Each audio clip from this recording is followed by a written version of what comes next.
Composing Gloves here, and today we're going to be talking about the pedal point. It is a tool in composition that is very useful. What is it? It is whenever you have a note, and so you have your note here, and it's going along, and it goes, at first it sounds fine, and it fits in the chord. Like, for example, here we have C major chord. Then the harmony changes. So, like, we move to a G, yet you keep the C there. That is a pedal point, but we're not done yet. So what's happening is it sounds, instead of it sounding dissonant like it typically would, you have had it move into this. It's sort of morphed into this. And so as a result, it sounds like this harmony is embellishing this note as opposed to it sounding like a chord.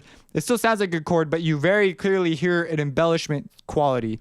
And then in order for it to be a complete pedal point, it must come back and make sense. Whoa.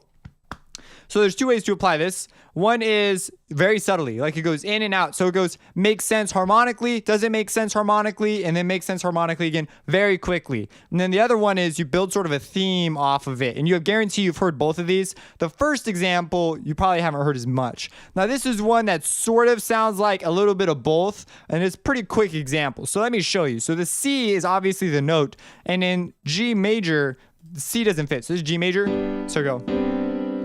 So it's like, it's there if you're doing like jazz or whatever, but if you're like doing classical composition, it wouldn't be the best move. But here you will be able to see how it works. So let me play it for you.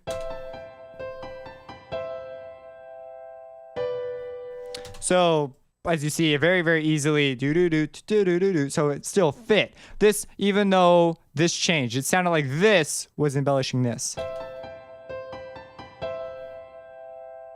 So pretty cool. Now I have another example that's a little less. So this one builds it sort of as a theme. And you can see I just pound that C note into the floor. Chopin has a piece that he does this on. It's like, it's called Raindrop. Raindrop, it's a prelude, I believe. I can't remember the official name, but if you look up Chopin Raindrop, you will find it. It was one of my favorite pieces, and even a beginner can begin to learn to play it. But he does something very similar where it's very dark and sort of dramatic, and he's got this moving harmony, and he does exactly that. He uses the pedal point. Very cool way to use it. So let me show you. Guarantee you've heard something like this before.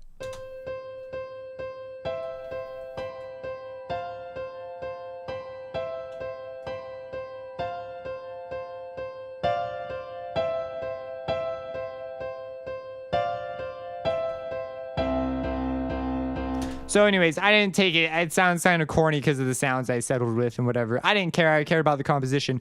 But as you see, this sounds like it's embellishing it. It's like, ooh. It's not like, like that's gross. It's like, ooh, because then it resolves again.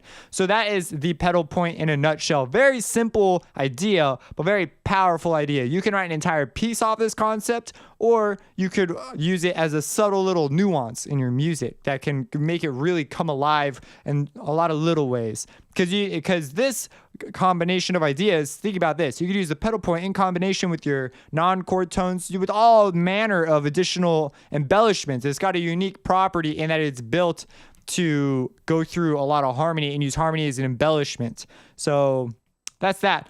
There's not really much more to say about this. It's a really cool, awesome technique, though. When you get into different styles of composition, you use it in different ways. And some people will treat this, instead of treating it as like a single note, they will go about it as like a form. So they'll take a single line, and then they'll build lines around it, and those lines embellish that line. So they'll take the idea and run with it. So that's another thing you could try doing.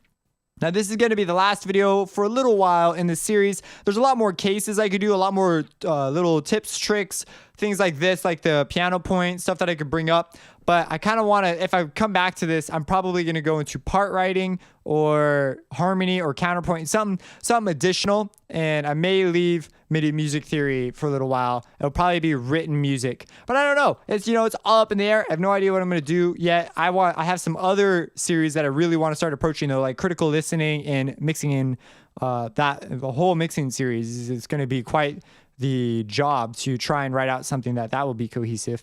But anyways, thank you for watching this video. Thank you for watching this series. I really appreciate it.